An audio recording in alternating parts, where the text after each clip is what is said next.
Alhamdulillahirabbil alamin wa bihi nasta'in ala umuri dunya waddin wassalatu wassalamu ala asyrafil anbiya'i wal mursalin wa ala alihi wa sahbihi ajma'in amma ba'd.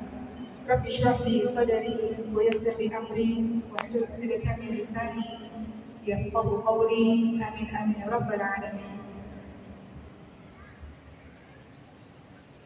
Yang saya hormati, yang tentunya saya minta maaf karena tidak bisa disebutkan satu persatu, Profesor Nasruddin Umar selaku guru saya di kampus dan di tempat ini, alhamdulillah. Kemudian yang saya hormati ada Bapak Hasan dan teman-teman guru-guru, alim ulama, dosen-dosen dari PT IKI mungkin hadir pada hari ini. Yang saya hormati Ibu Wamen Tenaga Kerja, Ibu semoga senantiasa sehat Ibu. Yang saya hormati Ibu Wali Kota Banjar, Bu Ade, sehat Ibu. Dan seluruh teman-teman Ibu Majelis Taklim, para asatidz, ustadzah yang tidak saya sebutkan satu persatu. Sehat semuanya? Alhamdulillah sehat. Alhamdulillahirabbil alamin. Mohon izin karena waktu saya sangat singkat diberikan oleh panitia sehingga langsung saja Bapak dan Ibu sekalian. Masya Allah, alhamdulillah, Allah Subhanahu wa Ta'ala memberikan Al-Quran sebagai mu'jizatnya Rasulullah SAW, di mana Al-Quran berfungsi sebagai al-huda. Dia adalah petunjuk sekaligus juga sebagai asyifa. Dia adalah obat.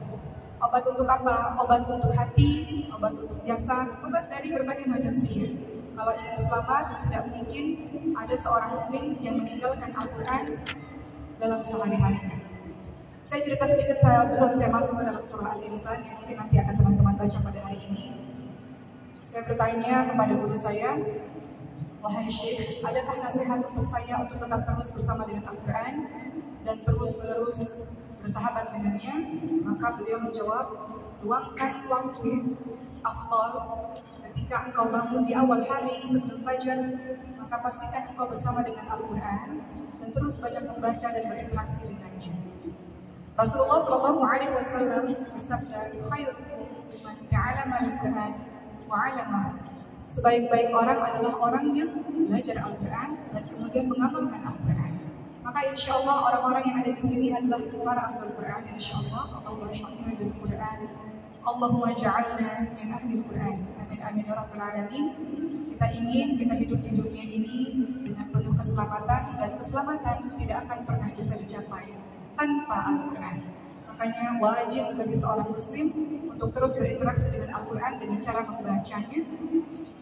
Kemudian setelah membaca, silakan teman-teman untuk memiliki target-target hafalan lewat ayat, sedikit-sedikit penting istiqamah. Setelah menghafalkannya, teman-teman juga baca untuk teman-teman tadabbur. Betapa banyak dari kita yang bisa membaca atau bisa menghafalkannya, namun tidak mentadabburi Al-Quran, tidak menghayati Al-Quran, tidak memahami Al-Quran.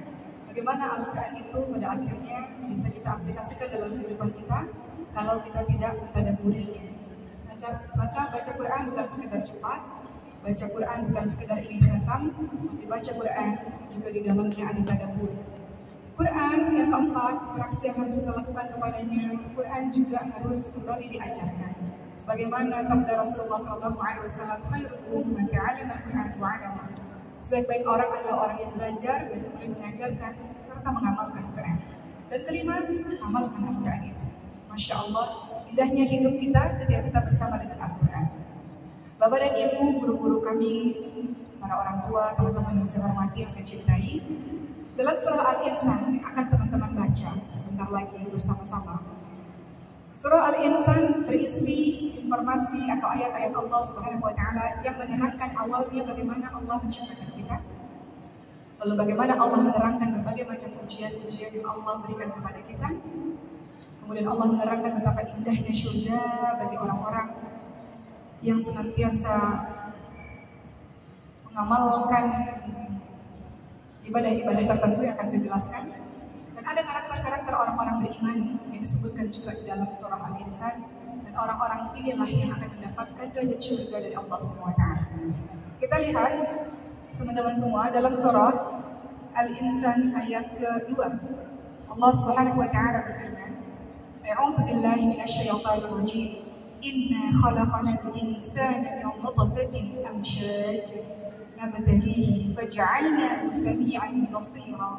Allah Subhanahu wa taala berfirman dalam surah Al-Insan ayat 2, "Sungguh kami telah menciptakan manusia dari setetes mani yang bercampur dan kami hendak mengujinya dengan perintah dan larangan, karena itu kami jadikan dia mendengar dan melihat."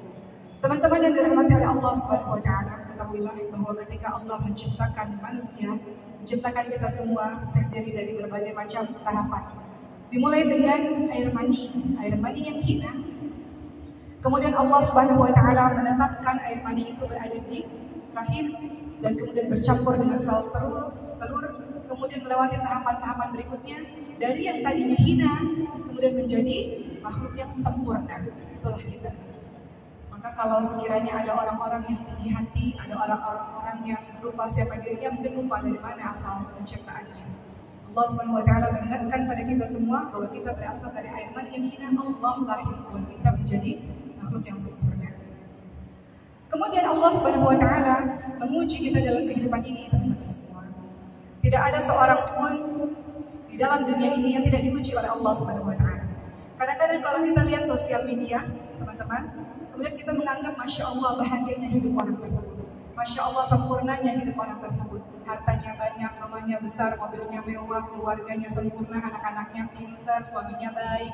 Kehidupan saya, kadang-kadang kita banding-bandingkan bahwa kita lupa semua yang dipost di sosial media adalah foto-foto, video-video yang sudah difilter, yang sudah diedit-edit. Kita selalu menganggap rumput tetangga lebih hijau, ya enggak? Sementara rumput sintetis mungkin. Jadi jangan suka membanding-bandingkan kehidupan kita dengan orang lain. Kenapa? Karena semua orang punya ujiannya masing-masing. Karena Allah Subhanahu wa taala yang mengatakan demikian. Teman-teman lihat dalam surah Al-Baqarah misalnya, ayat 155 sampai 157. Kembali Allah menerangkan bahwa Allah akan menguji kehidupan manusia. Jadi jangan lagi ketika diuji oleh Allah, saya menasihati diri saya sendiri. Jangan lagi kita mengatakan kenapa ya Allah? Kenapa harus saya ya Allah? Bukankah saya sudah beriman kepadamu ya Allah? Saya sudah melakukan berbagai macam ibadah ya Allah. Saya sudah berbuat baik, kenapa harus saya ya Allah? Bahkan ada ketika diberikan ujian oleh Allah, ada orang yang marah kepada Allah Subhanahu wa taala. Memang manusia diciptakan oleh Allah Subhanahu wa taala untuk diuji. Teman-teman lihat dalam surah Al-Baqarah 155 dikatakan, "A'udzu billahi minasyaitonir rajim. Walanabluwannakum bisyai'in minal khawfi wal ju'i wa naqsin minal amwali wal anfusi wat thamarati wa basyirus sabirin." Allah yang mengatakan kepada kita semua di dalam Al-Quran, pasti dalam kehidupan ini tidak mungkin kau bahagia terus, tidak mungkin kau tertawa terus. Ada masa kau dipuji oleh Allah, kadang-kadang senang, kadang-kadang sedih. Kadang-kadang kita dipuji oleh Allah dengan takut. Pernah takut dalam kehidupan teman-teman semua? Saya pernah takut sekali dalam kehidupan ketika sebulan yang lalu ibu saya setelah melakukan ibadah haji, alhamdulillah selesai hajinya, dirawat di rumah sakit di kota Mekah 11 hari di ICU, koma, cardiac arrest, berhenti nafas 5 menit. Saya rasakan ayat ini sangat kena kepada saya takut sekali pada masa itu. Walanabluwannakum bisyai'in minal khawfi wal ju'i wa naqsin minal amwali wal anfusi wat thamarati. Kadang-kadang setelah takut, mungkin Allah kadang-kadang uji kita dengan kelaparan, kekurangan jiwa. Ada orang-orang yang kita cintai meninggal, pergi terlebih dahulu. Sebagaimana saya takut, saya tak terbayang bahwa kemarin baru haji bareng-bareng, kemudian Allah Subhanahu wa taala memanggil ibu saya tak terbayang ketika semua orang mengatakan, "Oke, sudah ikhlas, Allah." Saya katakan, "Enggak, ibu saya masih bisa berjuang." Saya katakan begitu pada saat itu. Dan saya tawaf, saya doa kepada Allah. Dan Masya Allah, Allah kabulkan doa dari orang-orang saleh yang akhirnya alhamdulillah saya bertahan sampai hari ini dan membaik sampai hari ini alhamdulillah. Tapi yang ingin saya sampaikan kepada teman-teman semua, tidak ada seorang pun yang terlepas daripada ujian-ujian Allah Subhanahu wa taala. Maka jangan marah ketika Allah berikan ujian-ujian kepada kita. Ketika diberikan ujian kebahagiaan kita terima, tapi kenapa ketika diberikan ujian kesedihan kita tak terima? Dalam surah Al-Anbiya 35 dikatakan, "Kullu nafsin dha'iqatul maut wa nabluukum bisyarri wal khairi fitnah wa ilaina turja'un." Semua dari kita akan mati suatu hari nanti. Allah uji kita, kadang-kadang diuji dengan bahagia, kadang-kadang diuji dengan sedih, kadang-kadang diuji dengan tertawa, kadang-kadang diuji dengan air mata. Kembali kita kepada Allah, yang memang sudah ditakdirkan oleh Allah Subhanahu wa taala. Jadi Di dalam surah Al-Insan, Allah SWT mengingatkan kembali kepada kita bahwa hidupmu pasti selalu bersama dengan hujan-hujan yang silih berganti. Tapi Allah SWT menerangkan, tapi Allah menjadikan kita bisa mendengar dan melihat. Allah anugerahkan kita panca indera untuk bisa menyelesaikan berbagai macam hujan-hujan dari Allah SWT. Kita punya mata, yang dengan mata ini kita bisa melihat kebesaran Allah SWT. Kita punya hati, yang dengan hati ini kita bisa memahami kebesaran Allah SWT. Allah sudah kasih panca indera kepada kita. Namun ada jenis manusia teman-teman sekalian, ketika diberikan ujian oleh Allah SWT, orang pertama marah, nggak terima. Kenapa harus saya? Kemarin ketika haji, Masya Allah, terlihat orang-orang. Ada orang-orang yang marah, nggak terima. Haji berat ya ibu sekalian ya. Ada yang mungkin nggak dapat tenda, nggak dapat makan, nggak dapat minum, marah-marah semuanya ada begitu. Ada orang yang menerima macam-macam karakter orang. Ada yang mengatakan, ya Allah, kenapa ya Allah haji ini begitu berat? Dan kamu sudah beribadah, sudah berdoa kepadamu, sudah melakukan apa-apa yang kau inginkan. Ya Allah, kenapa engkau kasih ujian ini kepadamu? Tidak ada. Jadi ada jenis orang yang marah kepada Allah, menganggap Allah tidak adil, menganggap Allah tidak baik kepadanya. Allah Ar-Rahim. Bagaimana mungkin kita mengatakan Allah tidak baik kepada kita? Perhatikan surah Al-Baqarah 219, kata Allah apa? A'udzu billahi minasyaitonir rajim. Wa 'assa an takrahu syai'an wa huwa khairun lakum. Wa 'assa an tuhibbu syai'an wa huwa syarrun lakum. Wallahu ya'lamu wa antum la ta'lamun. Boleh jadi apa yang kamu tidak suka itu yang terbaik untukmu. Saya nggak suka keadaan begini, saya nggak suka dipuji Allah begini. Saya nggak suka dikasih sakit, saya nggak suka dikasih bangkrut, saya nggak suka dikasih keluarga saya meninggal, dan lain-lain. Kata Allah, boleh jadi apa yang kamu tidak suka, itulah yang terbaik untuk kamu. Boleh jadi yang kamu suka, yang kamu inginkan, yang kamu harapkan, belum tentu itu baik untuk kamu. Allah mengetahui, manusia sama sekali tidak mengetahui tentang perkara-perkara yang baik. Maka mudah-mudahan kita menjadi orang-orang yang sadar bahwa setelah satu ujian selesai, pasti datang ujian-ujian berikutnya. Sampai kapan? Sampai kembali kepada Allah Subhanahu wa Ta'ala. Jadi jangan berkata kepada Allah apalagi nih ya Allah, minta kepada Allah kekuatan. Engkau bersandar pada dirimu sendiri nggak akan kuat. Tapi engkau punya Allah yang maha besar, maha kuat, tempatmu bersandar. Yang membuat kau kuat adalah Allah Subhanahu wa Ta'ala. Allah tidak meninggalkan dirimu, kita yang meninggalkan Allah Subhanahu wa Ta'ala. Jadi mudah-mudahan lewat surah Al-Insan ayat 2 tadi kita kembali ingat bahwa dalam setiap kehidupan kita tidak ada orang yang tertawa sepanjang hari, tidak ada orang yang terus-terusan bahagia. Kehidupan seperti roda yang berputar kadang di atas, kadang di bawah. Setelah hujan badai ada pelangi yang insya Allah akan bersama kehidupan kita. Kemudian teman-teman semua, saya loncat lagi. Namun ada orang-orang yang ketika Allah Subhanahu wa Ta'ala berikan indera untuk memahami kebesaran Allah, tapi ada orang-orang yang tidak menggunakan itu semua. Maka Allah cela orang itu sebagai orang yang lebih buruk lagi daripada binatang ternak. Sudah dikasih indera dengan sempurna, kenapa engkau tidak memahami ayat-ayat Allah, tidak menghayati kebesaran Allah Subhanahu wa Ta'ala? Engkau diberikan Al-Quran sebagai petunjuk bagi kehidupanmu. 5 menit lagi katanya, saya ngebut ya Bu. Ya, engkau diberikan Al-Quran sebagai petunjuk dalam kehidupanmu, kenapa nggak dibaca? Kenapa nggak ditadabbur? Kita tinggal di Indonesia yang negaranya masyarakatnya mayoritas Islam, guru Quran di mana-mana banyak, guru tafsir di mana-mana banyak, masya Allah. Pilih guru, luangkan waktu 24 jam untuk belajar, karena dengan ilmu maka kau bisa menyelesaikan berbagai macam persoalan dalam kehidupan. Dalam surah Al-A'raf 179 dikatakan, A'udzubillahi minasyaitonir rajim. Wa laqad darabna li jahannama katsiran minal jinni wal ins. Lahum qulubun la yafqahuna biha, wa lahum a'yunun la yubsiruna biha. Walahum adhanun la yasma'una biha, ulaika kal an'ami bal hum adall, ulaika humul ghafilun. Dan sesungguhnya kata Allah, dan dijadikan untuk neraka jahanam kebanyakan dari jin dan manusia. Mereka adalah orang-orang yang punya hati, tapi hatinya tidak digunakan untuk memahami ayat-ayat Allah. Mereka punya mata, tapi matanya tidak digunakan untuk melihat tanda-tanda kekuasaan Allah. Mereka punya telinga, tapi telinganya tidak digunakan untuk mendengarkan ayat-ayat Allah. Mereka itulah sebagai binatang ternak, atau bahkan lebih buruk, lebih sesat lagi. Itulah orang-orang yang lain. Allah menganugerahkan panca indera kepada kita, gunakan untuk memahami kebesaran Allah Subhanahu wa Ta'ala. Ibu-ibu yang saya cintai, teman-teman semua, para bapak, para guru semuanya, saya akan loncat lebih ke bawah lagi, mengingat waktu yang sempit. Ada ciri-ciri orang-orang beriman, orang-orang yang salih, yang insya Allah tetapkan dia di dalam syurga yang abadi selama-lamanya.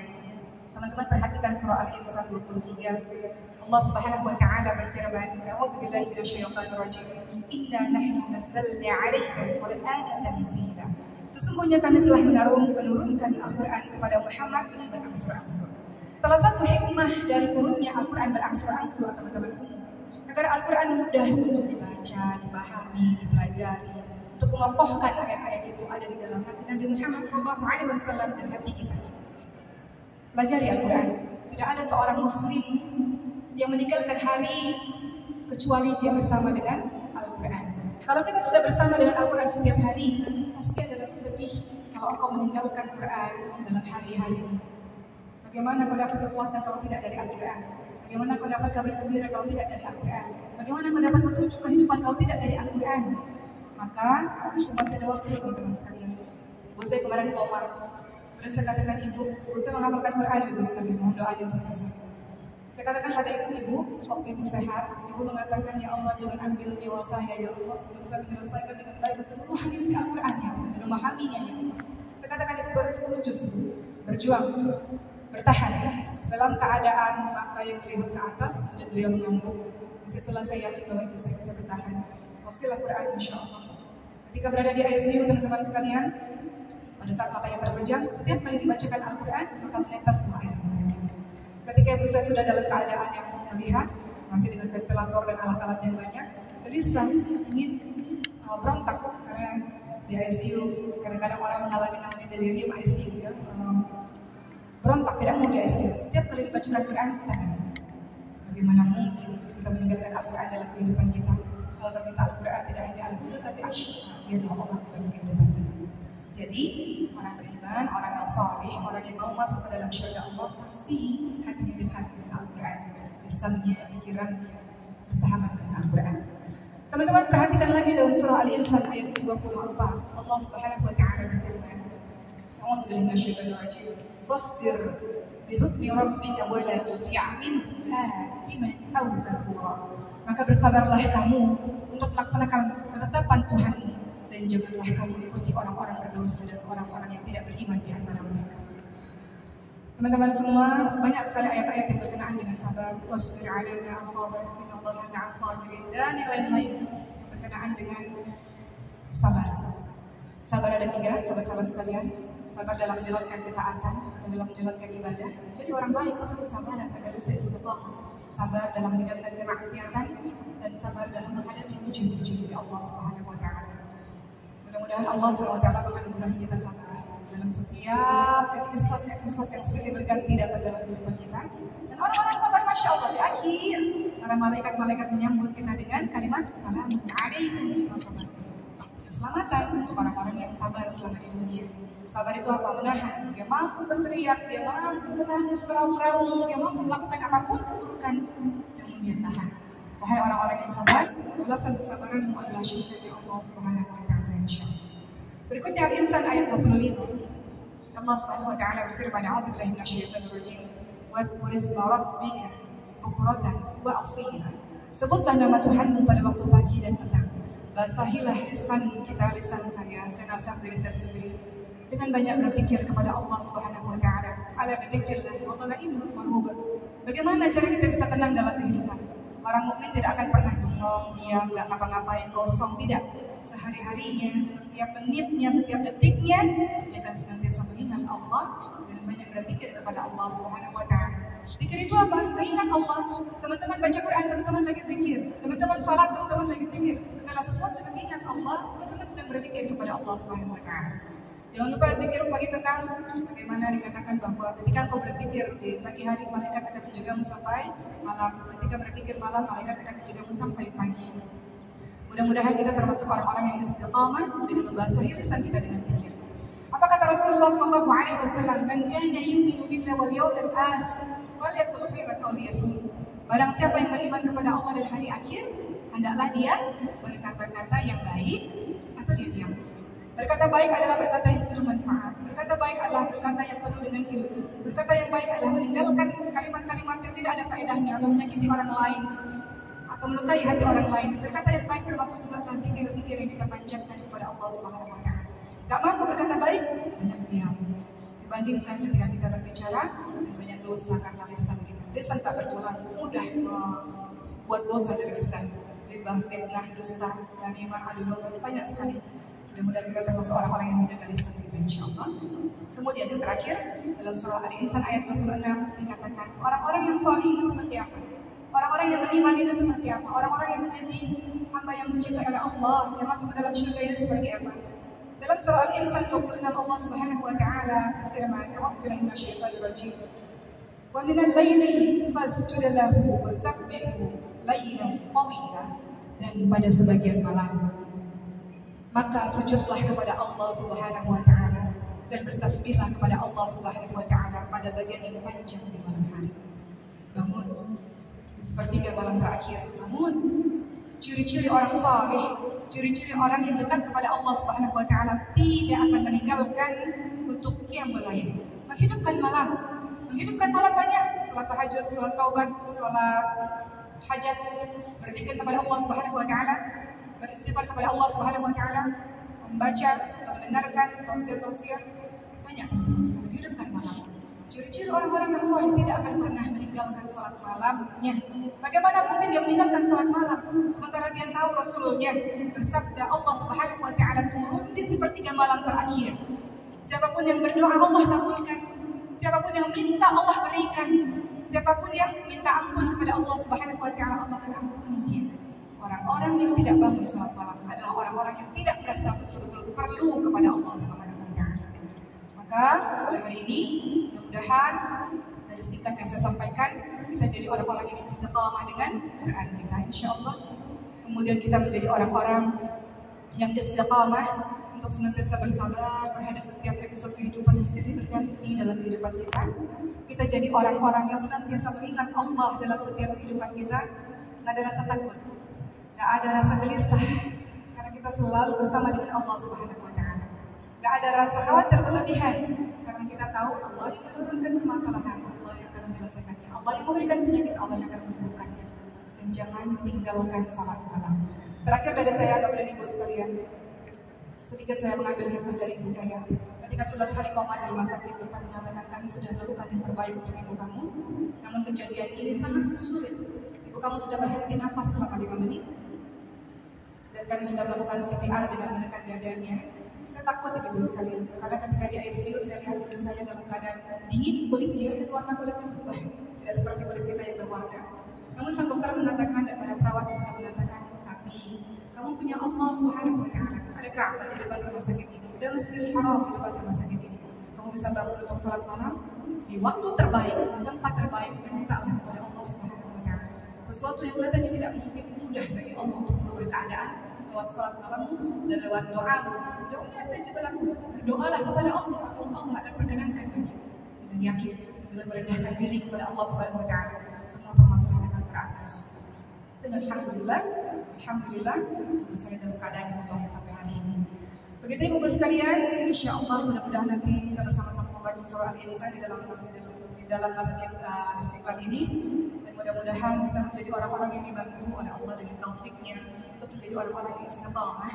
Ya muqallibal qulub tsabbit qalbi 'ala dinik, ya muqallibal qulub tsabbit qulubana 'ala dinik. Semoga Allah senantiasa membuat kita istiqamah di jalannya. Dan kadang-kadang kita di maksiat ibadah. Mudah-mudahan Allah bantu kita dalam setiap amal-amal saleh. Mudah-mudahan ya Allah matikan kita dalam keadaan istiqamah dan masuk syurga-Nya Allah Subhanahu wa taala. Amin ya rabbal alamin. Bapak dan Ibu terima kasih. Mohon maaf atas semua kesalahan-kesalahan kata, kata yang kurang baik. Mohon doakan saya dan keluarga kami menjadi orang baik Ibu sekalian. Tapi kami banyak dosanya. Jadi mohon doanya agar senantiasa istiqamah sampai akhir. Kita ketemu lagi ya. Tapi kalau nggak ketemu saya di surga, panggil saya ya, saya pernah ada di Masjid Istiqlal Indonesia. Terima kasih, mohon maaf lahir batin. Assalamualaikum warahmatullahi wabarakatuh. Waalaikumsalam warahmatullahi wabarakatuh. Baik, sebelum saya kembali ke tempat duduk, saya mau mengucapkan terima kasih kepada Dato' Muhammad Nasir bin Hamzah selaku Komisaris Utama Quran Cordoba, kemudian yang saya hormati Ustaz Joni Rosani. Ucapan terima kasih juga selaku Ketua Yayasan Quran Indonesia dan Ustaz Henry Yusman selaku Ketua Yayasan Quran Indonesia. Indonesia. Terima kasih telah melaksanakan acara yang begitu dahsyat. Semoga ruh kita senantiasa disatukan dengan kecintaan yang sama terhadap Al-Quran. Sekali lagi, Assalamualaikum warahmatullahi wabarakatuh. Waalaikumsalam warahmatullahi.